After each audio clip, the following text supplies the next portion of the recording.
আবুল আব্বাস ঈসা বিন মুহাম্মদ তাহমানি রহমতুল্লাহ আলাইহি লেখেন, আমি খাওয়ারিজমের শহরে একজন মহিলার নাম শুনেছিলাম, যেই শহরটা তুরস্কে অবস্থিত ছিল। কালের বিবর্তনে তার নামেরও পরিবর্তন ঘটে গেল। তৎকালীন সময়ের খাওয়ারিজম বিশুদ্ধ একটা শহরের নাম। এই শহরের মধ্যে একজন বিখ্যাত বুজুর্গ মহিলা বসবাস করতেন। আমি এমন একটা সময়ে ওই বিখ্যাত বুজুর্গ রমণীর মহিলার সাক্ষাতে গেলাম। 238 হিজরিতে আমি একবার গিয়েছিলাম সেই মহিলার সাক্ষাতে, কিন্তু আমি পাই নাই। কারণ সব সময় মহিলাটা জনসম্মুখে আসে না, মাঝে মধ্যে আসে আবার গায়েব হয়ে যায়, অদৃশ্য হয়ে যায়। এজন্য তারে খোঁজা যায় না। আমি আবার 4 বছর পরে আবার গিয়েছিলাম। গিয়ে এবার আমি ভালো করে খুঁজতে শুরু করলাম। লোকদেরকে বললাম, লোকেরা বলল আছে, শহরেই মাঝে মধ্যে দেখা যায়। এই মহিলাটির যখন সন্ধান আমি পাই, রাহমা বিনতে ইব্রাহিম রহমতুল্লাহ আলাইহির মেয়ে, তিনি বাপু বুজুর্গ মানুষ। তো পুরো নামটা হলো রাহমা। আমি যখন তাকে পেয়েছি তখন দেখি তার পেটের ভিতরে একটা তুলার বালিশ বাঁধা অবস্থায় আছে। বয়সের ভারে সে একেবারেই ঝুঁকে গেছে, হাঁটতে বড় কষ্ট হয়। আমি জিজ্ঞাসা করলাম, লোকের মুখে আমি আপনার সুনাম শুনেছি, একটা সুনাম উল্লেখযোগ্য শুনেছি, আপনি আজকে 12 বছর পর্যন্ত কোনো খানা পিনা খান না, কোনো খাদ্য আপনি গ্রহণ করেন না, পানীয় গ্রহণ করেন না। 12টা বছর পর্যন্ত আপনি কেমন করে আছেন, এই ব্যাপারটা আপনি আমাকে একটু খুলে বলেন। রাহমা দৌড় দিল, লুকানোর চেষ্টা করলো। উনি বলেন, আমিও পিছনে পিছনে দৌড়ায় একটা ঘরের ভিতরে তিনি ঢুকে বললেন, আমি ঘরের বাহিরে বসে আছি। আমার সাথে আরেকজন বিখ্যাত বুজুর্গ যোগ দিলেন। তিনি একজন বড় ফকি ছিলেন, তিনিও আমার এখানে আছে। আমার বয়স বড় কম, একেবারে কম বয়সের। আমি মক্কার মানুষ। মক্কার পরিচয় দেওয়ার সঙ্গে সঙ্গে ওই বৃদ্ধ মাটা দরজা খুলে দিলেন। রাহমা বললেন, মক্কার কথা যদি না বলতা তাহলে আমি দরজা খুলতাম না। বলো কি জানতে চাও? আল্লাহর ওলি বলেন, মাগো আমি শুনেছি আপনি 12 বছর পর্যন্ত খান না, পানও করেন না, এটা কেমনে সম্ভব? তখন তিনি বলেন, আমার আল্লাহ যদি চায় সব সম্ভব। আল্লাহ তাআলা আমাকে এমন একটা ক্ষমতা দিয়েছেন যার কারণে আমার খাওয়া দাওয়া লাগে না। ক্ষমতাটা আপনি কেমনে অর্জন করলেন? তখন তিনি বললেন, আজ থেকে 12টি বছর আগে তুর্কি এক জালেম বাদশাহ আমাদের এই খোরাজামের উপরে আক্রমণ করে বসেন। টার্গেট হলো একটাই, মুসলমানদেরকে মেরে ফেলো, মুসলমানদের মসজিদগুলা ভেঙে দাও, আজান দেওয়ার মতন কণ্ঠস্বর যেন না থাকে, কণ্ঠটা কেটে দাও। কোরআন পড়তে পারে, হাদিস পড়তে পারে, আসমানি কিতাব পড়তে পারে এমন মানুষ, এমন তলবুল ইলম, এমন আলেমদেরকে ধরে হত্যা করে দাও। খোরাজামের নারী পুরুষরা পাগল হয়ে গেলেন। শক্তিশালী বাহিনীর সামনে একেবারেই পরাজয় বরণ করতে বসলেন। কিছু বয়স বৃদ্ধ যারা ছিলেন বা যারা যুদ্ধে দুর্বল তারা পালিয়ে গেল। কিছু মহিলারাও পালিয়ে গেলেন, মরুভূমিতে গিয়ে আশ্রয় নিলেন। কিন্তু মর্দে মুজাহিদ, জানবাজ কিছু ইসলাম প্রিয় মানুষ, কোরআন প্রিয় মানুষ, আল্লাহ প্রিয় মানুষ, ওরা জীবন দেওয়ার জন্য খোরাজামে দাঁড়িয়ে গেলেন। যুদ্ধ করতে করতে যখন দেখলেন মুসলমানরা একেবারে শেষ হয়ে যাচ্ছে, বহুদূর থেকে আল্লাহ পাকের একজন মুজাহিদ 4000 সৈনিক নিয়ে খোরাজামে চলে আসলেন। জালেম তুর্কিদের বিরুদ্ধে রুখে দাঁড়ালেন। যুদ্ধে মুসলমানদের বিজয় আসছে। ওয়ালানুবাদদিলান্নাহুম মিন বা'দি খাউফিহিম আমনা।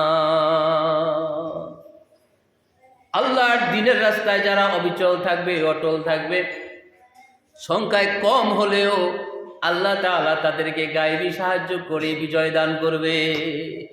সুবহানাল্লাহ বলেন। সব চোখের সামনে শেষ হয়ে যাওয়া দেখেও যারা দাঁড়িয়েছিলেন মুসলমান যারা, তাদের নাম তো আজকে ইতিহাসে সোনার অক্ষরে লেখা। মহিলাটি বললেন, যুদ্ধের একেবারে শেষ দিন, প্রত্যেকের বাড়িতে তো মাঝে মধ্যে লাশ প্রবেশ করে। আমি আতঙ্কে ছিলাম, ভয়ে ছিলাম। হঠাৎ করে দেখি আমার বাড়িতেও একটা লাশ প্রবেশ করছে।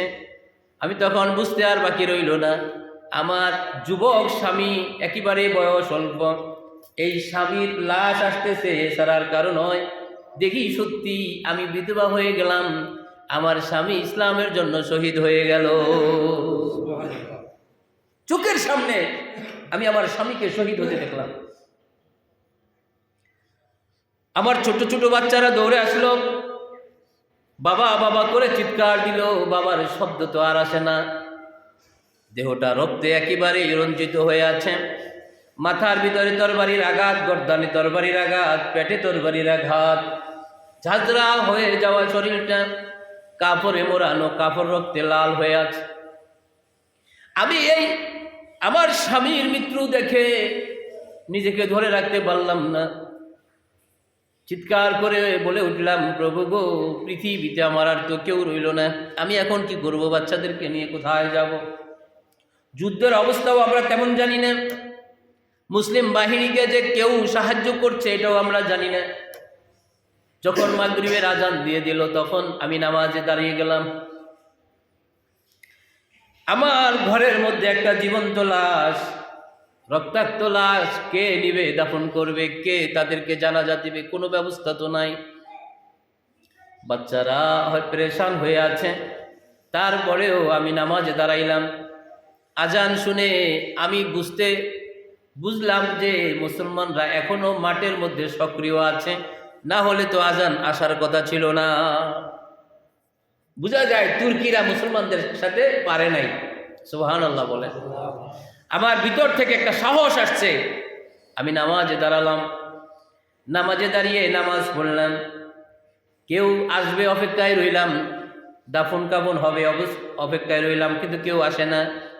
রাত যখন গভীর হয়ে গেল, আমি নিজের হাতে আমার বাচ্চাদেরকে নিয়ে ঘরের পাশে দাফন দিয়ে দিলাম। কি করব?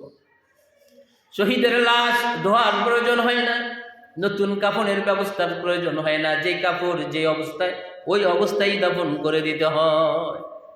আমি ওই অবস্থায় দাফন করে দিলাম। রাত যখন গভীর হয়ে গেল, বাচ্চারা কাঁদতে কাঁদতে ক্ষুধার্ত অবস্থায় ক্লান্তে একেবারে ঘুমিয়ে পড়ছে, ওদের শরীর আর কোনো চেতন নাই। আমার ঘুম ভাঙার পরে আমি জায়নামাজে দাঁড়িয়েছি, জায়নামাজে আবার দাঁড়িয়ে নামাজ পড়লাম। নামাজের মধ্যে আমিও ঘুমিয়ে গেলাম। সিজদার ভিতরে আমার ঘুম চলে আসছে।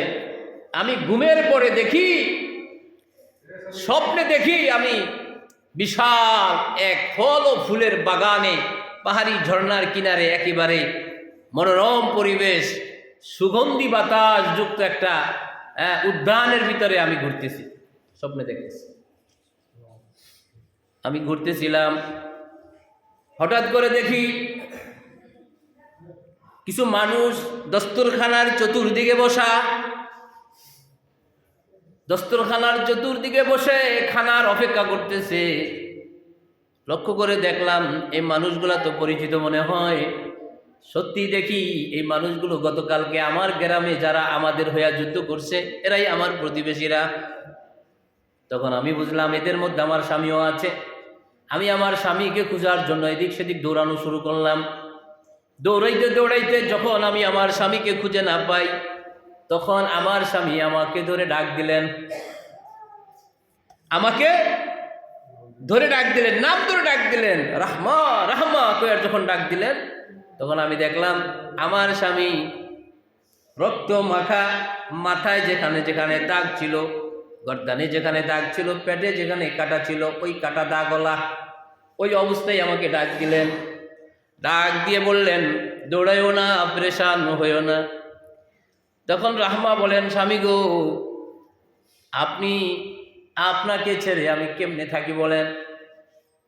আল্লাহ এবং আল্লাহ রসুলের পরে আমি যে আপনাকে সবচেয়ে বেশি ভালোবেসেছি, সন্তানগুলা বড় এতিম হয়ে গেল, আমার বয়সও বেশি হলো না, আমি কি করব? এখন পরেশানের মধ্যে আছি। ওই শহীদ আল্লাহর বান্দা তার স্ত্রীর হাত ধরেই তাকে একটা গাছের নিচে বসাইয়া দিলেন। বললেন, এখানে এমন কিছু বাতাস আছে যা তোমার শরীরে লাগলে তোমার ক্লান্ত দূর হয়ে যাবে, একটু অপেক্ষা করো। এই বাতাসগুলো সুন্দর একটা জায়গা থেকে আসে, কোথা থেকে আসে আমি জানি না, কিন্তু বাতাসের এত সুগন্ধি, এত গ্রান, যেই গ্রানে মোহিত হয়ে যাই। তুমি এখানে বসো। আমার স্বামী দৌড়ায় তার বন্ধুদের কাছে গিয়ে বললেন, দস্তরখানায় তোমাদের খানার ভিতরে আমার যে অংশটা আছে, আমার অংশটা যদি আমাকে দিতা। সবাই বলেন, না, একসাথেই তো খাবো, একসাথে খানার আয়োজন হয়েছে রে, একসাথে খেতে হবে। তখন তিনি বললেন, না না না, ওই দিন যুদ্ধ যেদিন লেগেছে সেদিন থেকে এখন পর্যন্ত আমার রাহমা কিছু খায় নাই, যদি আমার খানার অংশটা দাও আমি তাকে খাওয়াইয়া দেই। সঙ্গী সাথীরা বললেন, ঠিক আছে, নিয়ে যাও। নিয়ে গেলেন, তার স্ত্রী রাহমার হাতে তুলে দিলেন, বললেন, এখান থেকে খাও। সুবহানাল্লাহ বলেন। স্বপ্ন দেখতেছে কিন্তু ঘটনাটা ঘটতেছে জান্নাতে। সুবহানাল্লাহ। চিন্তা করছেন? যখন রাহমার হাতে খানা দিলেন, স্বামী বললেন, খাও। তিনি জান্নাতি খানা গ্রহণ করলেন। জান্নাতি খানা গ্রহণ করার পরে স্বামী বললেন, যেই খাদ্য তোমাকে খাওয়াইলাম, পৃথিবীতে যতদিন তুমি বাঁচবে গো, কোনো দিন তোমার ক্ষুধা লাগবে না, পিপাসা লাগবে না, এমনকি তোমার কোনো বাথরুম, টয়লেট, প্রকৃতির কোনো সাড়া দিতে হবে না। সুবহানাল্লাহ। যাও, তুমি আমাকে নিয়ে চিন্তা করো না, আল্লাহ তাআলা আমার বাচ্চাদেরকে হেফাজত করবে। স্বপ্নের মধ্যে খেয়ে আসলেন, ঘুম ভেঙে গেল, মুখের ভিতরে এসে খাদ্যের স্বাদ লেগে আছে। এরপরে সন্তানদেরকে নিয়ে আল্লাহ তাআলা তাকে বড় উঁচু মাকাম দান করলেন। লোকেরা তাকে দেখতে আসে। দিনের পর দিন যখন না খায়া থাকা শুরু করলেন, এই কথাগুলো মানুষের কানে কানে পৌঁছে গেল। মানুষের কানে কানে যখন পৌঁছে গেল, তখন মানুষরা দেখতে আসা শুরু করলেন। দেখতে এসে মানুষরা তাকে হাদিয়া দেন, হাদিয়াগুলো তিনি রেখে দেন। মক্কার লোকটি জিজ্ঞাসা করলেন, আপনার জন্য আমিও কিছু হাদিয়া নিয়ে এসেছি, যদি আপনি গ্রহণ করেন। তখন বললেন যে ঠিক আছে, আমাকে হাদিয়া দিতে পারেন। হাদিয়া গ্রহণ করার পরে তিনি আবার প্রশ্ন করলেন, আপনি তো খান না, পান করেন না, আপনি হাদিয়া দিয়া কি করবেন? তখন তিনি বললেন, আমার সন্তানদের জন্য আমি রেখে দেব, কারণ আমার তো খাওয়ার প্রয়োজন হয় না। লোকটি জিজ্ঞাসা করলেন, জান্নাতের খাওয়ানোর পরে কি আপনার হায়েজের কোনো ব্যবস্থা হয় কিনা, হায়েজ হয় কিনা? তিনি বললেন, আপনার কি লজ্জা নাই? আমার বয়স কত হয়েছে আপনি আমাকে প্রশ্ন করছেন?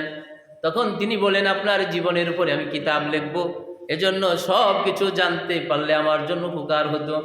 তখন তিনি বললেন, আমি জমিনে আছি ঠিকই, কিন্তু জান্নাতি খাওয়ানোর পরে আমার বিচরণ সব সময় দুনিয়াতে হয় না, জান্নাতে হয়। আমি আছি দুনিয়াতে ঠিক আছে, কিন্তু আমার বিচরণ জান্নাতে। জান্নাতি খাওয়া জমিনে থাইকা আল্লাহর ওলিরা খাইছেন। ইসলামের জন্য, দ্বীনের জন্য যারা শহীদ হয়েছেন তারা কবরে জিন্দা, তারা খান এবং পান করেন। তো আল্লাহ তাআলা এই জান্নাতি মার এত গুণাগুণ দিয়েছেন কিসের উপরে? সবর আর শুকরিয়া। ওনার উপরে বিপদ আসছে, স্বামী মারা গেছে, উনি সবর করছেন, বাচ্চারা ছোট, সবর করছেন। এই সবর করার কারণে আল্লাহ তাআলা তাকে সম্মান দান করেছেন। আপনিও যদি কখনো নেককার হন, আপনি যদি কখনো কোনো স্বপ্ন দেখেন, স্বপ্ন দেখার পরে যদি আল্লাহ রসুলের সাথে আপনার সাক্ষাৎ হয়ে যায়, আল্লাহ রসুল যদি কোনো আতর বা কোনো খাদ্য আপনার হাতে দেয়, আপনি খাবেন আর ঘুম ভাঙবে, ঘুম ভাঙার পরেও দেখবেন সেটা আপনার হাতে আছে অথবা সুগন্ধি আপনার গায়ে আছে। সুবহানাল্লাহ। এটা ইমানদার যদি হন আপনি, আর যদি আমল আপনার ভালো হয়, আপনি যদি প্রতিদিন যদি দুরূদ শরীফ পড়েন, 200 বার সূরা ইখলাস পড়েন, আল্লাহ তাআলা আল্লাহ রসুলের সাথে আপনার স্বপ্ন মিথ্যা হবে না, প্রতি রাত আপনার স্বপ্ন সত্যি স্বপ্ন হবে। শয়তান আপনার সাথে খারাপ স্বপ্ন দেখাইতে পারবে না। কারণ আপনি যদি দুরূদ শরীফ পড়তে পড়তে ঘুমিয়ে যান উজু অবস্থায়, 1 দিন 2 দিন 3 দিন 40 দিন যদি আপনার হয়ে যায়, তাহলে আপনি যে স্বপ্নটা দেখবেন সরাসরি মদিনাওয়ালার পক্ষ থেকে, আল্লাহর পক্ষ থেকে, মদিনাওয়ালার দপ্তর থেকে আপনার স্বপ্নটা প্রচার করা হবে আপনার উপরে।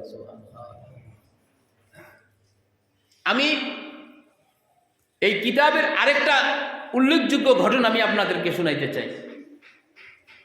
মানুষের যখন ইয়াকিন, মানুষের যখন ঈমান শক্তিশালী হয়, তখন এই মানুষটা আর এই মানুষের হালতে থাকে না। মানুষটার সব কিছু আল্লাহ তাআলা নিজে নিয়ন্ত্রণ করেন। সবারই আল্লাহ নিয়ন্ত্রণ করেন, কিন্তু আমাদেরকে মাঝে মাঝে শয়তানও নিয়ন্ত্রণ করে, নফসও নিয়ন্ত্রণ করে। আমরা নফসের নিয়ন্ত্রণের বাহিরে যেতে পারি না, শয়তানের নিয়ন্ত্রণের বাহিরে যেতে পারি না। কিন্তু যখন আমল শক্তিশালী হয়, তখন আল্লাহ তাআলা ওই বান্দাকে গুনার হাত থেকে বাঁচান, নেকের জায়গাগুলাতে আল্লাহ তাআলা নিজেই বিচরণ করেন। সুবহানাল্লাহ। আল্লাহ তাআলা